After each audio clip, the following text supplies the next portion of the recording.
Hello everyone, welcome to Ram study circle. Friends, इस video में हम करंट अफेयर्स पढ़ते हैं, वो भी ऑब्जेक्टिव फॉर्म में। चाहे आप किसी भी एग्जाम की तैयारी कर रहे हैं, एसएससी हो, रेलवे हो या फिर एनटीपीसी हो या टीचिंग लाइन की super TET, TET, CTET, कोई भी एग्ज़ाम हो जिसमें करंट अफेयर पूछा जाता है, तो सभी के लिए ये काफ़ी इंपॉर्टेंट होने वाली है वीडियो।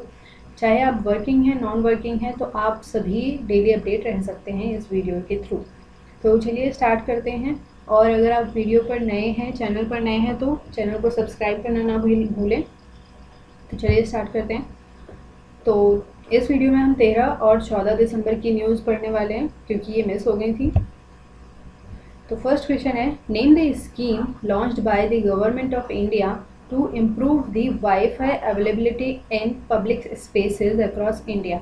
भारत सरकार द्वारा भारत भर में सार्वजनिक स्थानों पर वाईफाई उपलब्धता में सुधार के लिए शुरू की गई योजना का नाम बताइए।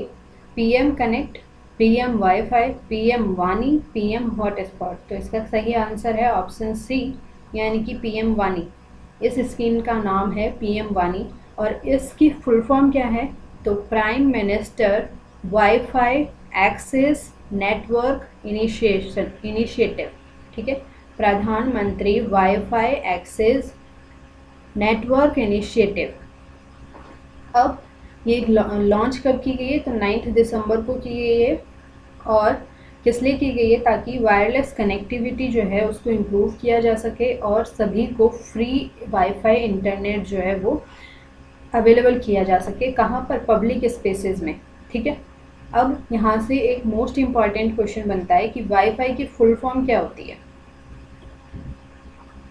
तो ये होता है वायरलेस फिडेलिटी।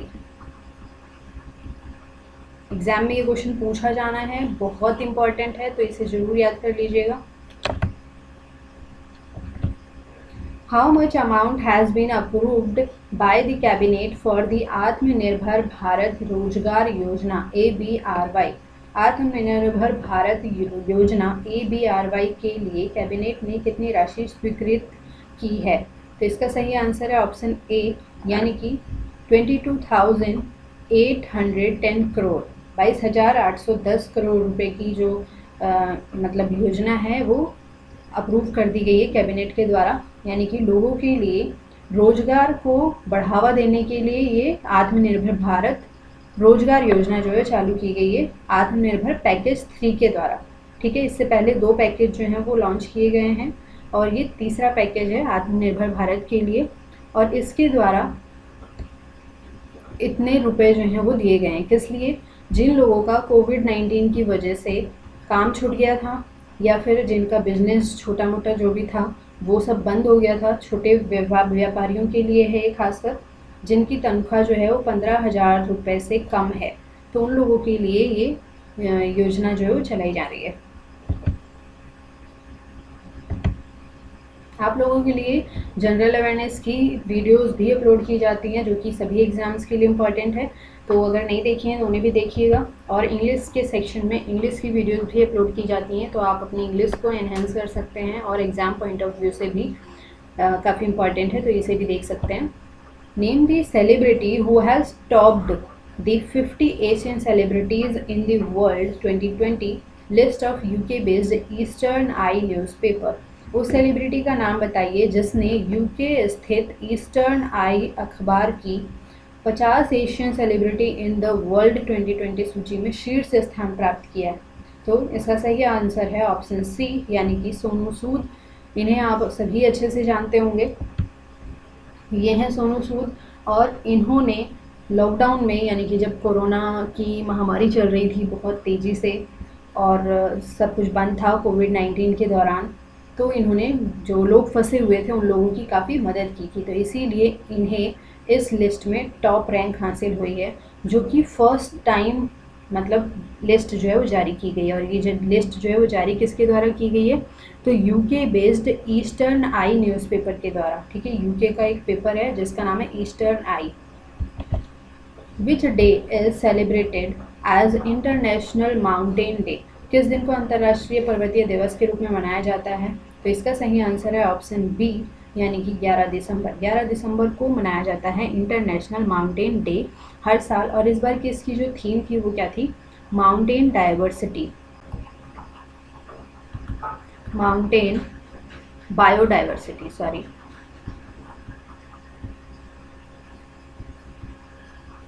ठीक है, ये इसकी थीम थी, तो ये याद कर लीजिएगा।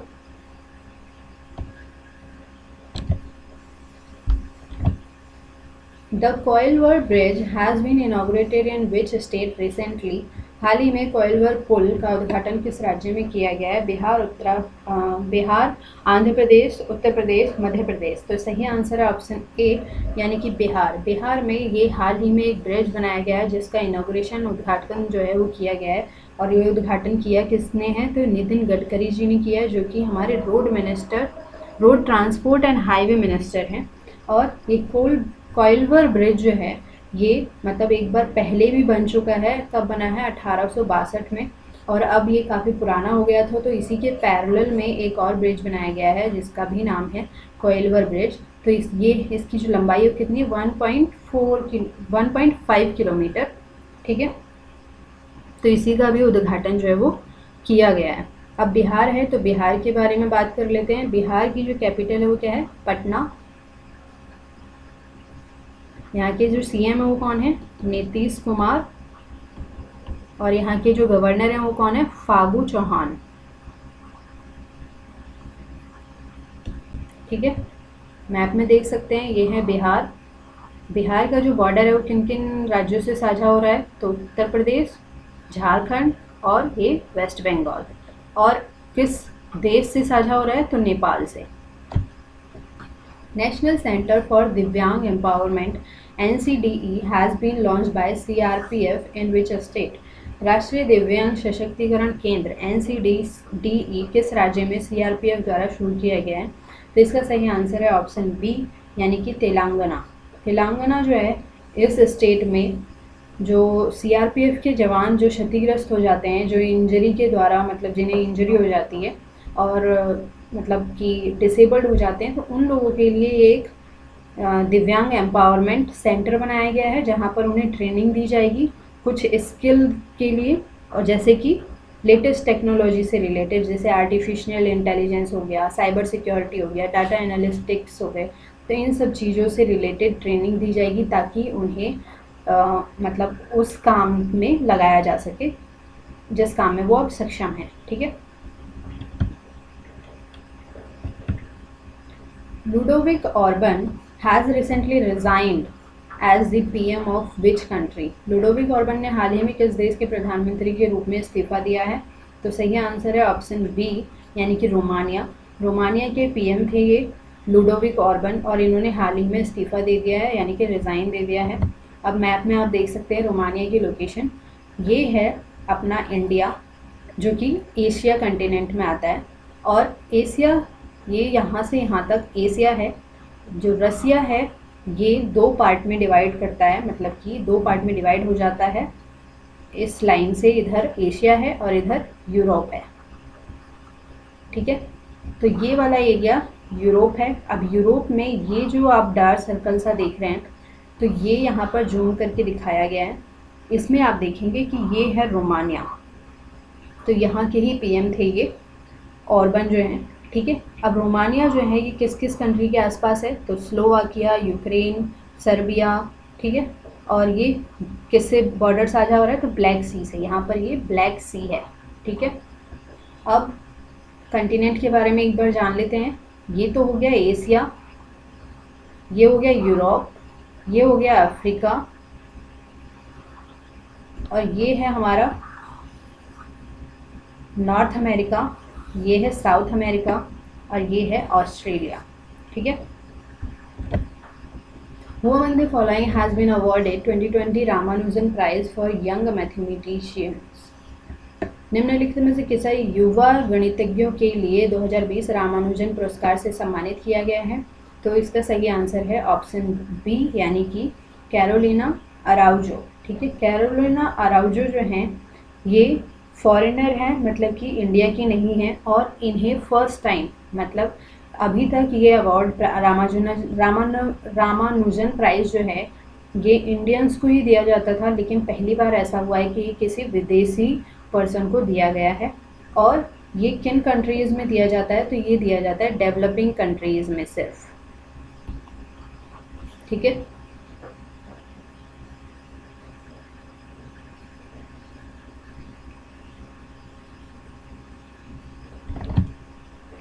तो ये जो कैरोलिना है ये ब्राज़ील की जो मतलब एक इंस्टीट्यूट है, वहाँ पर मैथमेटिशियंस हैं, ठीक है।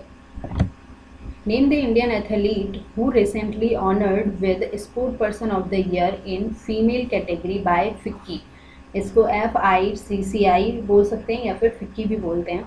उस भारतीय एथलीट का नाम बताइए जिसने हाल ही में फिक्की द्वारा महिला वर्ग में sport person of the year से सम्मानित किया गया।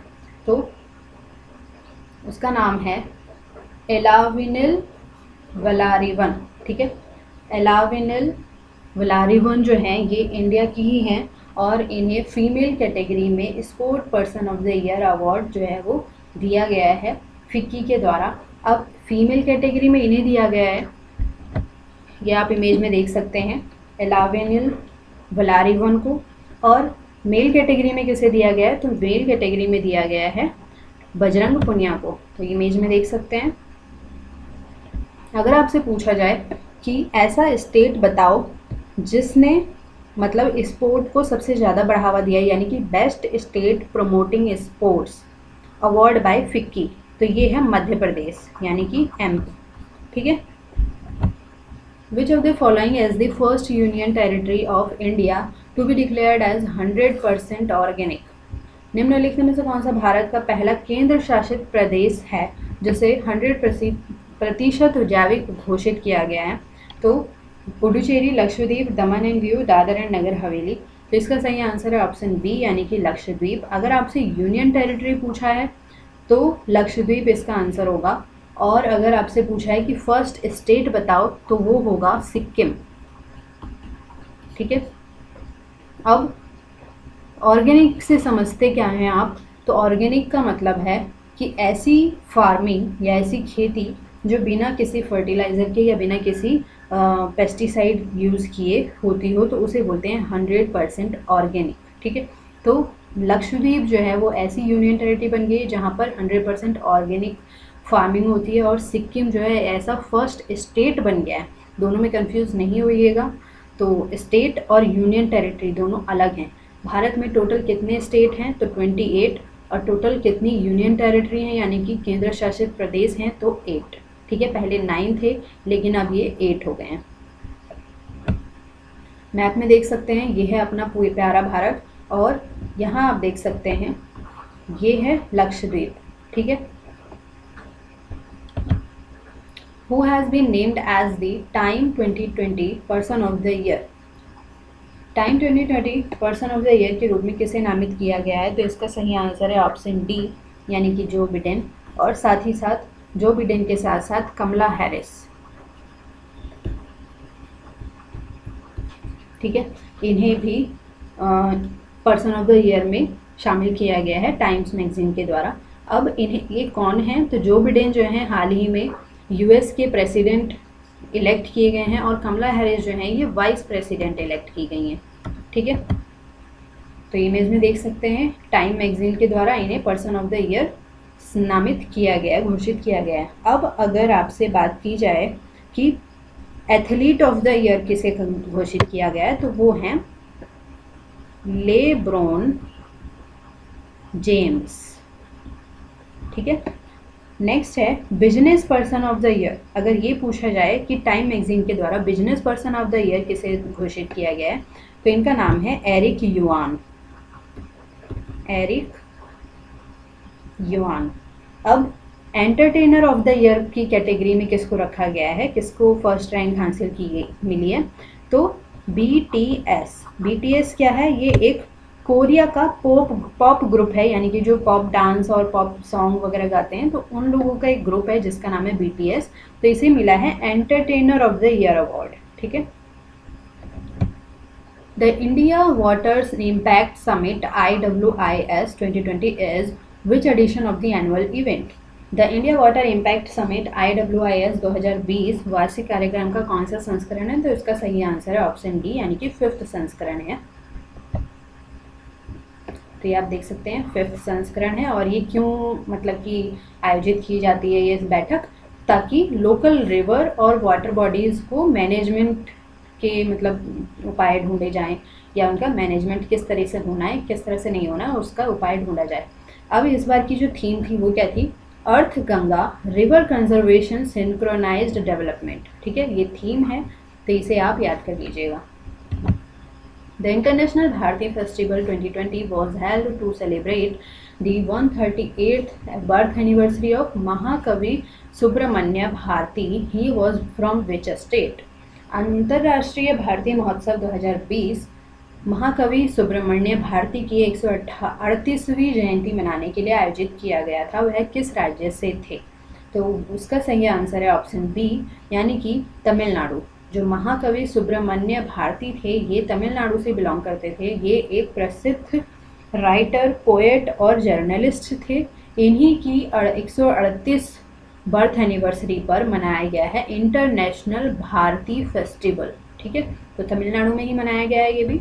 तो आप इमेज में देख सकते हैं इनकी फोटो को। The UN international day of neutrality is marked on which day annually? संयुक्त राष्ट्र अंतर्राष्ट्रीय तटस्थता दिवस प्रतिवर्ष किस दिन चिन्हित किया जाता है? तो इसका सही आंसर है ऑप्शन सी, यानी कि 12 दिसंबर को मनाया जाता है UN international day of neutrality. इसका क्या मतलब है, तो जो भी देश आपस में विवाद रखते हैं, जिन देशों के बीच में विवाद चल रहा होता है, तो उन्हें शांतिपूर्वक यानी कि पीसफुल तरीके से उसको सेटल किया जा सके, तो उसी को ऑर्गेनाइज किया जाता है, उसी को मनाया जाता है इंटरनेशनल डे ऑफ न्यूट्रलिटी के रूप में। और ये सबसे पहले कब ऑब्जर्व किया गया था, कब से मनाना शुरू हुआ है? तो ये 2017 से मनाना शुरू किया गया है। With which bank did ICICI Prudential make a bank insurance partnership recently? हाल ही में ICICI Prudential ने किस बैंक के साथ एक साझेदारी की है? ठीक है, तो इसका सही आंसर है RBL बैंक। RBL बैंक को पहले क्या कहा जाता था? तो रत्नाकर बैंक भी कहा जाता था। ये एक प्राइवेट